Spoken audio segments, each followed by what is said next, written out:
46 days ago, we launched the Breeders' Challenge Series on a Tuesday night at Leeton. Tomorrow, we lock in our finalists for this year's $1 Million Series.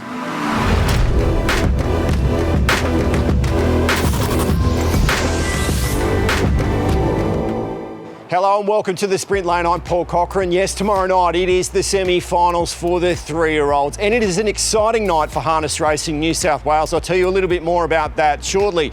But before that, of course, we had the 2-year-old semi-finals. Let's have a look at how that played out, and it was a night dominated by the Jared Alchin stable. Have a look at it go. My Ultimate Ronnie cruises in. It's Captain's Queen in front, having a late dip martini stride, but too late. He livened him up and he responded. And this is 7 out of 7 and 100k in the bank. Miss X can't get a look, but it's Madrid in front, close to home, and she'll win another one. Jared Alchin winning with his My Ultimate boys, Ronnie and Byron. He also had Madrid in the fillies, and of course, Brad Hewitt saluted with Captain's Queen. Now, tomorrow night we are doing something we've never done before. We're creating a special Breeders' Challenge Series program live from Tabcorp Park, Menangle. You'll be able to watch all 4 semi-finals, hear from the drivers and trainers, and we'll also have the barrier draws for next week's finals live. And I've got the board here ready to go for that barrier draw. Don't forget, you can catch all the action just after 7 o'clock on our Facebook and YouTube channels, also via Sky Active Live. Make sure you tune in. Now on to other news, and it was a big week for Jackson Painting with a double at Young on Tuesday. He kicked it off with a Friday treble in Wagga. Starts to surge away from them, and it's going to be She's a Caribbean, very classy. Michael Formosa drove a treble on the same night at Newcastle, and so did Tom Ison.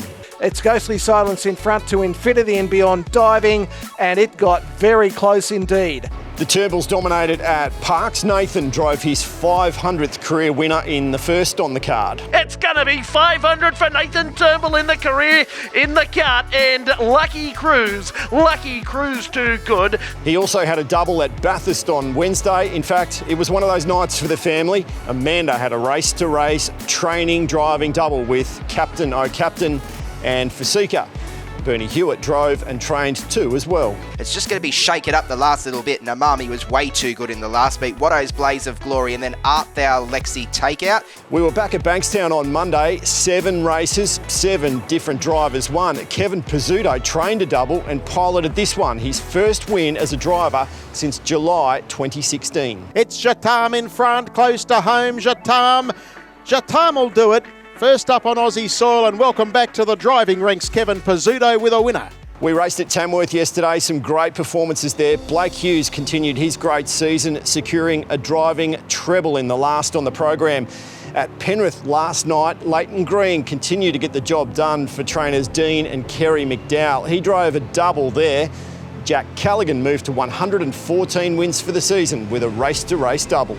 Jay Bracken's coming on down the outside. The leader narrowly is With Revenge hanging on and beats Jay Bracken. And this is becoming quite the stat. Kerry Ann and Robbie Morris winning the Tuesday first at Menangle. She's a Pleasure in full control, and She's a Pleasure is going to cruise in and win and beat Alluring Tyron.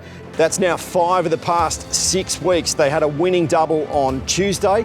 On Saturday, Cameron Hart had 4 winners, 3 of them in the Breeders' Challenge semis, while the McCarthy stable cornelled the Group 3 feature, Luke driving their Miracle Mile runner-up Expensive Ego to victory.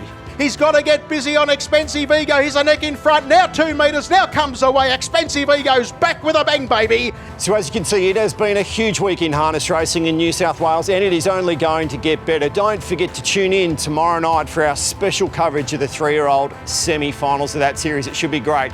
I will bring you a full wrap of that next week on the Sprint Lane.